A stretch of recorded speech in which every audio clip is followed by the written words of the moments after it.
Hey, what's going on, Washington Football X? It's your boy Rod, and we are joined with a very special guest this evening where we have the Senior Vice President of Media and Content for the Washington Football Team, Ms. Julie Donaldson, joining us. So, round of applause for Julie. Thank you very much for that. Yeah.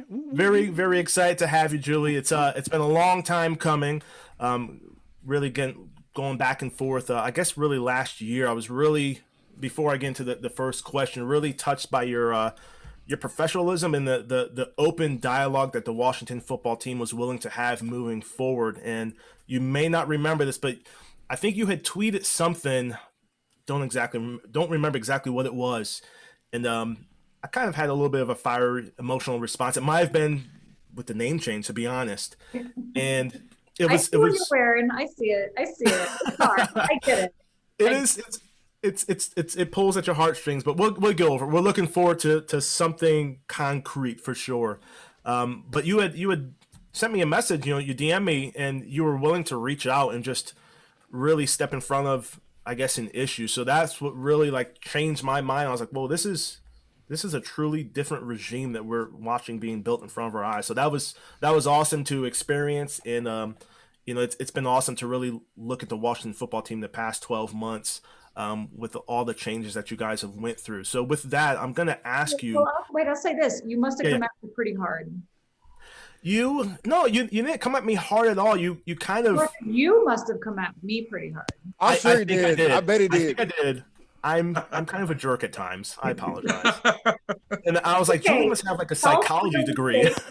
Self-realization is so important in life. So I respect that. Not even knowing what you tweeted, understanding for me the Mhm. emotions, what we're asking, how hard this is, what it means for the fans. That's real. It's Yeah. very real. So I always wanted to address it, and sometimes I would address it publicly. And sometimes I was like, you know what, this probably deserves a little bit more personal connection because it is personal to me. So Yeah, no, I thank you for that. Thank you, definitely. And I'm not kissing butt or anything. It was really awesome, and it opened my eyes to the new reality, and I think we all appreciate that as Washington football fans. So with that, Julie, you're now entering your second year as a senior vice president of media and content. So I want to ask you, the past 12 months, how many folks have you dealt with, and what was, I guess, your most challenging and most rewarding experience since you've had the job? if you're asking how many fans have I probably slipped into their DMs, it's a lot, you know, it's a lot. But the reason I try to go into the DMs is because if I feel that it deserves a personal connection, a personal response, I try to give that. If it's something that's sensitive and something that I can tell and I can read that, you know what, this deserves more than just a little thumbs up or a heart or a simple little response, because I take it very seriously what we're asking of you.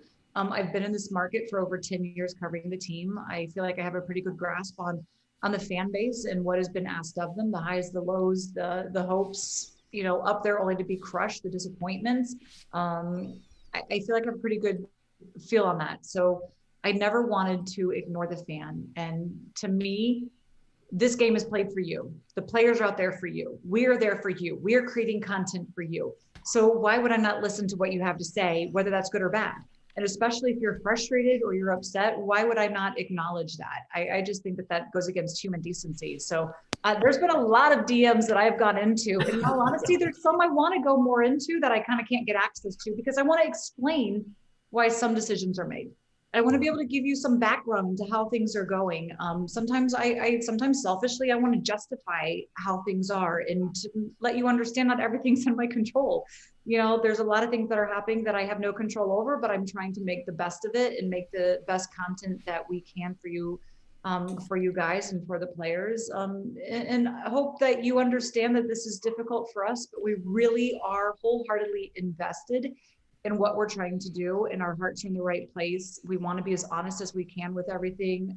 We can't tell you everything that's going on, but know that we're really working hard to get it right. That doesn't mean we're always going to, but we're really trying to. And so that's why I probably DM'd you back. I can only imagine what you said. And here's the thing, when I first started, there was a lot of anger, especially because 2 days on the job, hey, we're changing the name. And Yes. I have not come across a single fan that ever viewed that name as offensive. any fan of the Washington football team viewed that name in terms of endearment, of pride.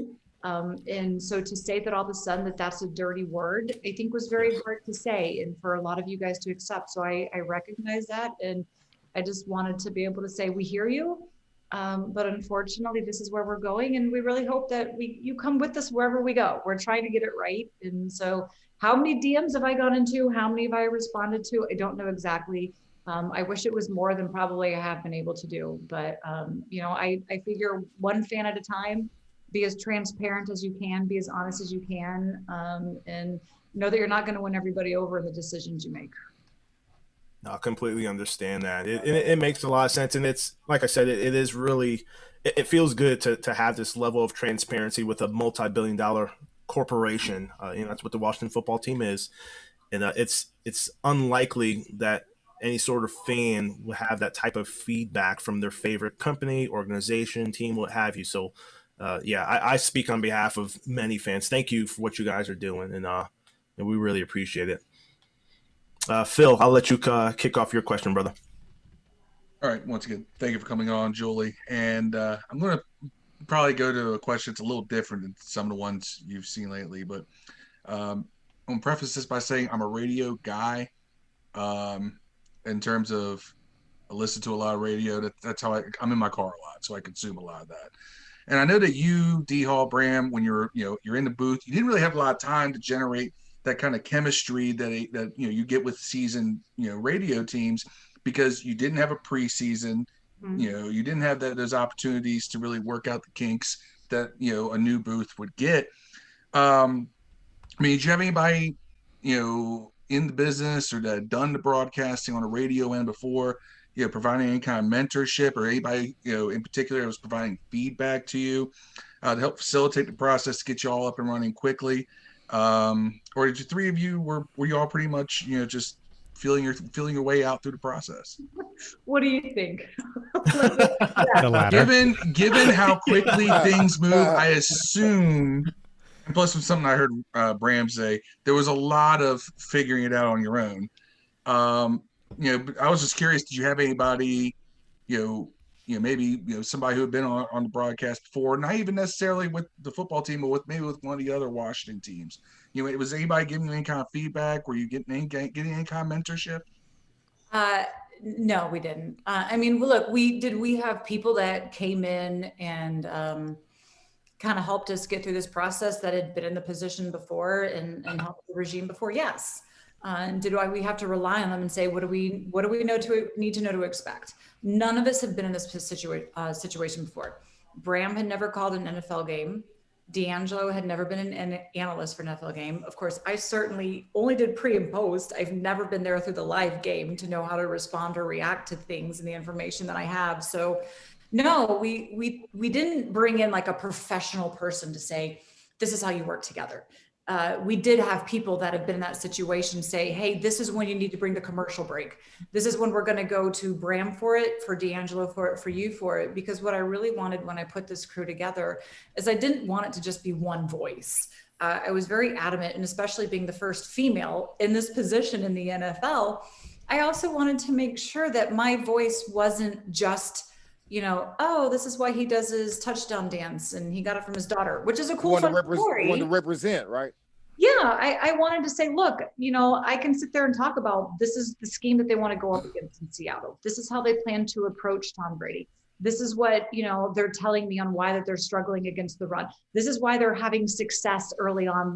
I wanted to be able to bring a lot more of that analysis that I felt that the fans wanted. And so I didn't want it to just be, one person dominating the entire conversation. And so trying to figure out, when do we talk? How do we share that with a 3-man booth, which is not a new novelty. They've had 3-man booths all the time. Yeah. It's just novelty that you have a female freaking sitting in the seat, which is ridiculous. Typically we're only reserved for the sideline role. And we're only welcomed in when we are asked to be welcomed in. And instead of that, I'm the one welcoming everybody in. And I'm the one saying, all right, Bram, this is your job. D'Angelo, this is your job. And here's mine. And we're going to share the mic. It's going to be the 3 of us. We're going to split the read. We're going to split the information. We're going to split going to break, and really try and work in cohesion together. So it was a little tricky. trying to kind of really figure that out and anticipate when each other wanted in. But in all honesty, we started practicing calling off old games from last year. I think we went over the Detroit game because it's the only game we could get on YouTube. And we saw that game like 3 different times. And at times we were just making up the opponents because we didn't have time to really study their player. We were just kind of trying to work on timing. And we're in this crammed up little room and it's COVID and we're having to wear masks and reimagine what it might be like, or imagine what it might be like, because none of us had been in that situation, and read each other's body language. Like I might sit out here and tap my hand to let Bram know I want in, or tap to let D'Angelo, stop talking, let me in, or to cue to him, okay, you go, I don't have anything, it's yours, and that's just something that maybe hindsight, it would have been nice to have a legit professional in, but at the same time, we all got along real well. It clicked real well early on. We had a lot of growing pains, I think, in the early games, but I feel like we came together pretty well because we genuinely like each other. We genuinely view each of us as part of a team, and each of us is very valuable, and they respect the heck out of me, and I would not have hired them if they didn't. Honestly, the reason why I ask is because the chemistry did grow pretty quickly throughout the season. Like from week 1 to wild card weekend, there's a dramatic, difference. And I would even say this, there was a dramatic improvement because there was a little bit more chemistry between you all, but it was very rapid. It was actually much more than I would have expected from week 1. Was this going to sound like at the end of the season? Mm-hmm. That had improved. And that's why one of the reasons why I asked, was it a feeling out process, or did you have, for instance, someone like a Steve Buckhantz come in and listen a little bit and say something, or somebody like that. Steve Buckhantz is a friend of mine. And so after week 1, I'm sure you all remember, we were all reacting like, oh, yes, oh, and you can't do that in radio. And look, it was very, We were like fans. Yeah, it was awesome though. I liked that. It was different. Yeah. It was different. It's atypical from what you hear. You're supposed to. I'm acting like I'm a radio professional, but it seems like most of them speak from a position of impartiality when they call the games and they don't act as fans. It was cool to kind of see that though. I enjoyed it. Look, the whole reason why I like Clive Frazier. Yeah. That's the entire reason.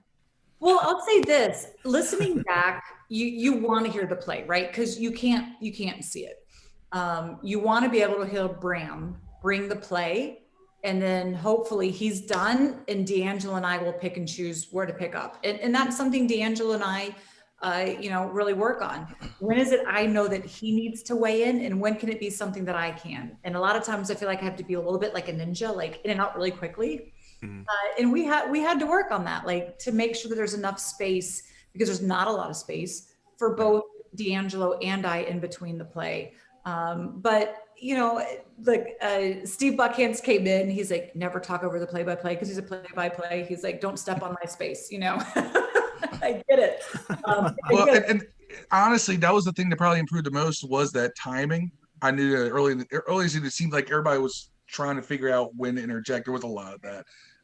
One thing I will give you all kudos on is that the time split is very equal. Mm-hmm. And that's been that way from the start.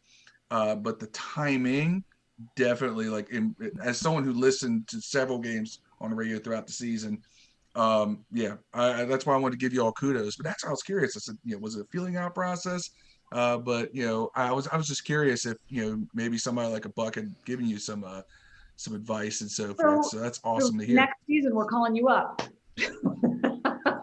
No one wants to hear my voice on this podcast, let alone on the radio.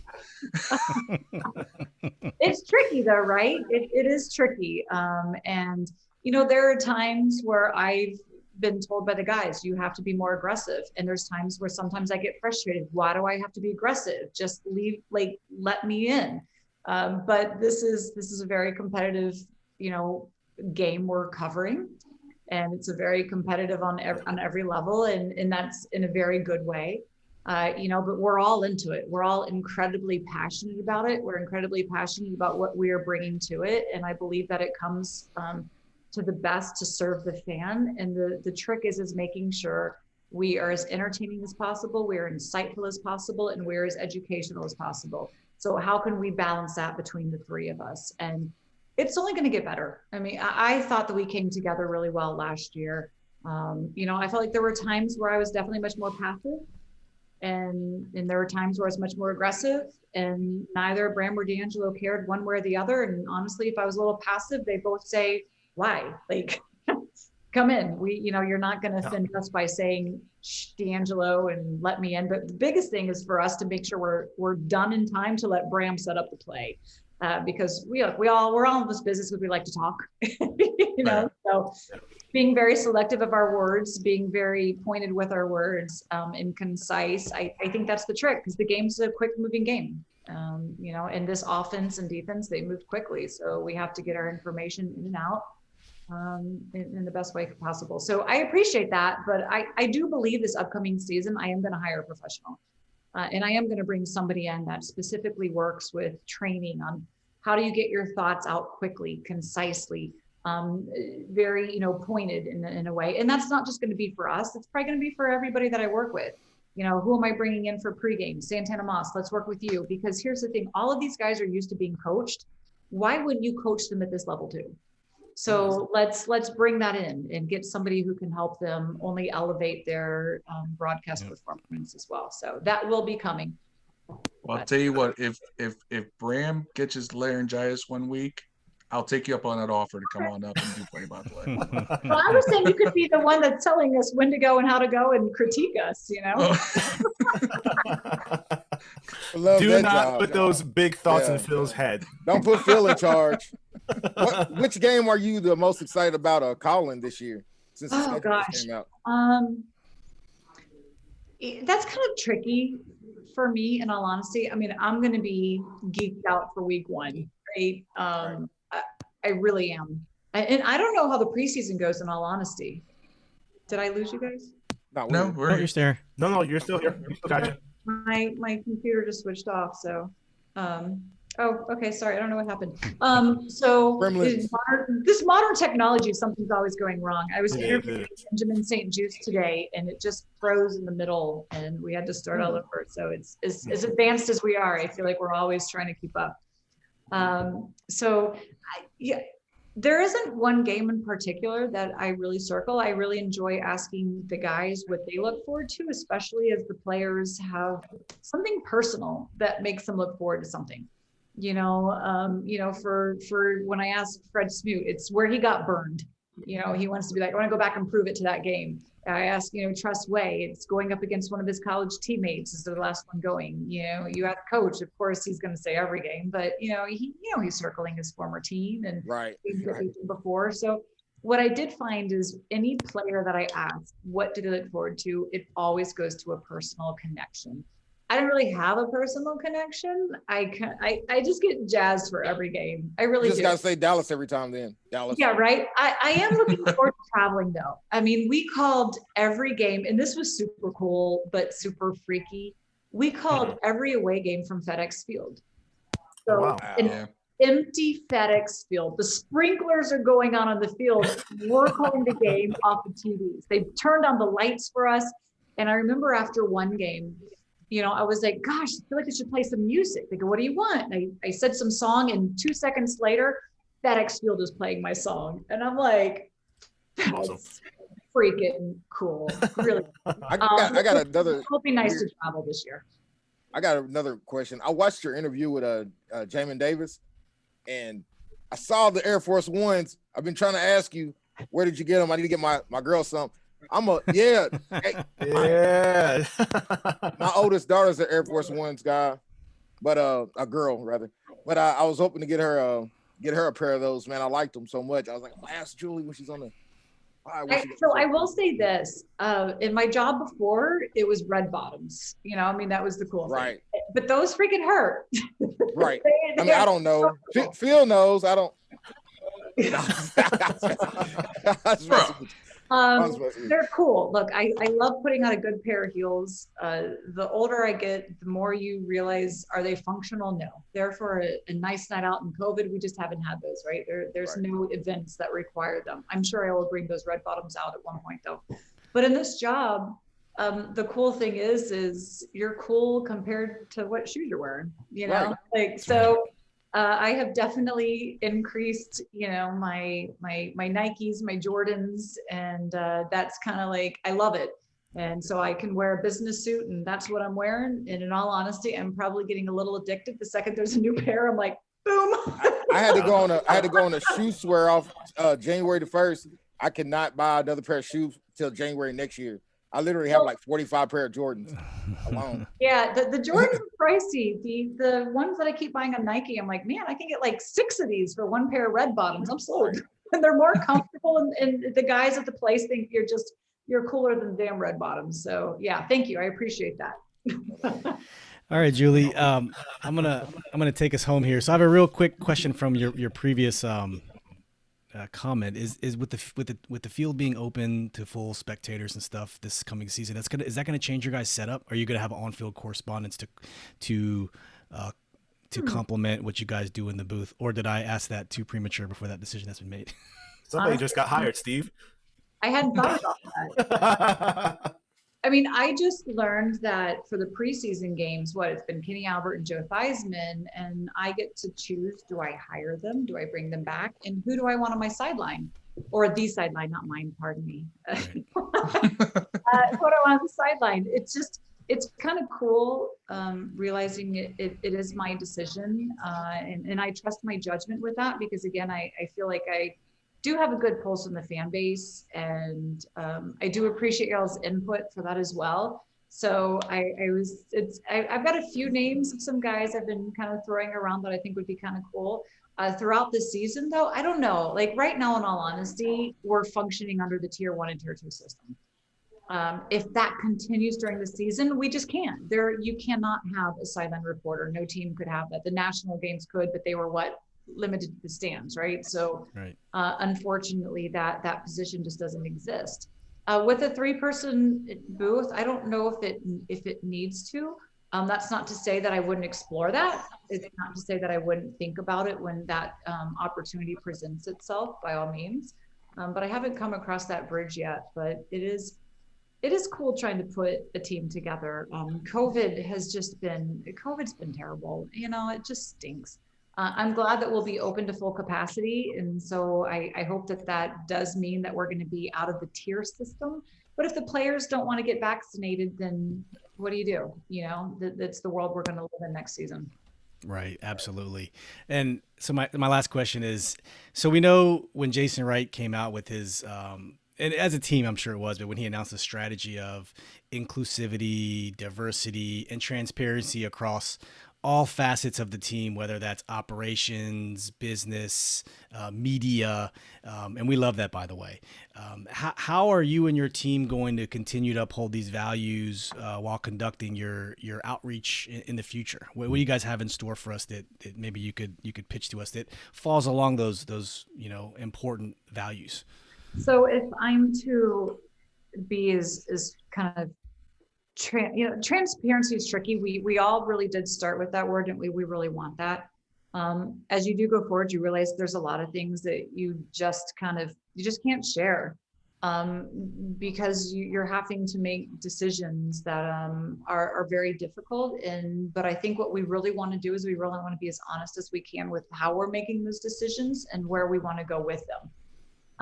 And I'll say this from my first day, and I was the highest ranked female in the franchise when they hired me. I was the only female in those meetings, and where we are now is different. Jason's made a lot of changes that have been very difficult, very well thought out, and they are to put us in the best direction going forward. That's what happens when you come in and you are looking in charge with changing your franchise and making it top class, making it high level, making it elite, being, the example for other teams to follow. And we've already set the example on many fronts on how we are. Our first year, and think about it, we had 3 wins before Coach Rivera came in. Nobody wanted to follow us on Twitter. We hardly had a social presence at all. And what happened last year? We win the social media team of the NFL. How does that happen? Because we decided we were going to be bold. We weren't going to shy away from the challenges we were up against. We decided to kind of laugh at ourselves a little bit. We decided to be human and relate to the fans. And I think people appreciate that approach. How do we handle that kind of going forward? I think it's important to make sure if you're hiring, you look at every facet of where you could potentially pull a candidate from, not just one area to where those candidates may only fit within one certain bucket of qualifications, but every facet. And I think the biggest thing we've learned to this in the last year is sometimes you have to look outside of where you would normally just search for someone to hire. Make sure you're looking in every area to say, okay, where are we getting everybody that's going to offer us the right diversity, the right qualifications?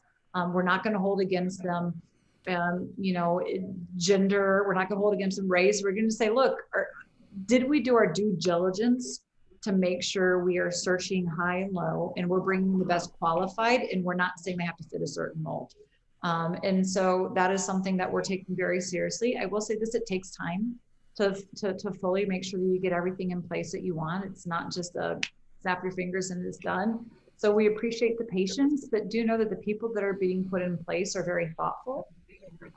They're very successful. And some of them aren't necessarily all football. They just are very good at what they do. And by bringing them together, we believe that it's going to take this franchise to that next level. And I really hope to bring more women along. I hope to, when we look in that room, the biggest thing that I've always found is you need people with different walks of life. That's just what makes it better. It makes the conversation better. It makes your decision making better. And I think that's the most important thing to look at is what walk do they have in their life, and how can that help you in your decision making where you want to go. So that's what we hope to do. It's with anybody in the future that I will, bring into my group, the way I plan to approach it. And we hope that that's going to resonate with how we plan to engage with the fans on every level, how you plan to come to the stadium, what you experience at the stadium, how we interact with you, what we sell you as gear. We want to make sure it applies to every single person that has different tastes and different interests. So it's kind of a lot. Appreciate it. We thank you. Yeah. I have awesome. I have three daughters. I know the other gentlemen on here have daughters, and it's nice that my daughters can look up and say, hey man, look, I could do that. And Jason Wright the same way. There hasn't been a black man that's in that position ever. Black. And right. There's no excuse. Right. Yeah, and thank you. Female in this position. There's no excuse for that. It's a known fact that diversity breeds innovation, and I think that's clear in what this franchise is doing and where it's going. And Julie, you're an inspiration to us. If I'd be a fool if I didn't give you a shout out from my wife, who's just such a fan of you and what you're doing, and being a role model for all women out there and what you've done and breaking down those barriers. So I would be a fool and I would get beaten if I didn't say big shout out for my wife Carrie. So. Thank you. And hey, look, we if it's anything else, we had a long line of men before her. Julie comes in and she mentioned the words we want to hear, how we experience the game at the stadium. Mm-hmm. Yeah, I thought you were gonna go with Red Wolves. No, that's smooth. Let's not get on that topic. We're having a good time, Dev. Oh yeah, tell Santana, man. I named my son's middle name is after him.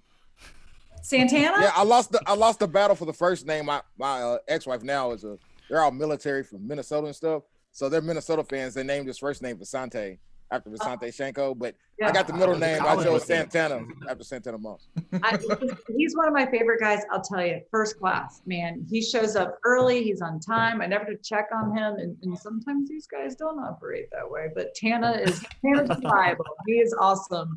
So I'm looking forward to continuing to build the future with him as well by me. And the very first show he ever did on television was with me. He looks like he can still go out there and do a spin move, man. Just go to. Yeah, but I remember that very first television show. Like I'd asked for something like, what can I do to open this guy up? And now I love it because when I see him, I'll humble brag on myself, but I do think that I get the best out of Tana because we have a good rapport and he's comfortable with me. He trusts me. He relaxes with me. And I feel like sometimes like when he's on camera, I'm like, if y'all could see what this man is like off camera, like he is like, wow. I'm like, oh, dude. So I really look forward to, you know, really just kind of working with him in the future as well. He's just a good guy. So yeah, middle name's good, solid, approve that. And Julie, you know, definitely want to thank you for your time as we close out, you know, but, you know, Washington Football Addicts, we're closing out with Julie Donaldson, again, her official title, the Senior Vice President of Media and Content for the Washington Football Team. So, Julie, thank you for taking time out of your busy evening to sit down and chat with us, with the Washington Football Addicts, and we really appreciate everything all the insight that you've given us this evening. So, thank you so much. Of course, I got to tell you, 9:30 is usually my bedtime, so we're good. That's what this job will do to you, man. This job is what it does. No, I'm with you. I'm with you. Thank you so much. All right. Thanks, guys.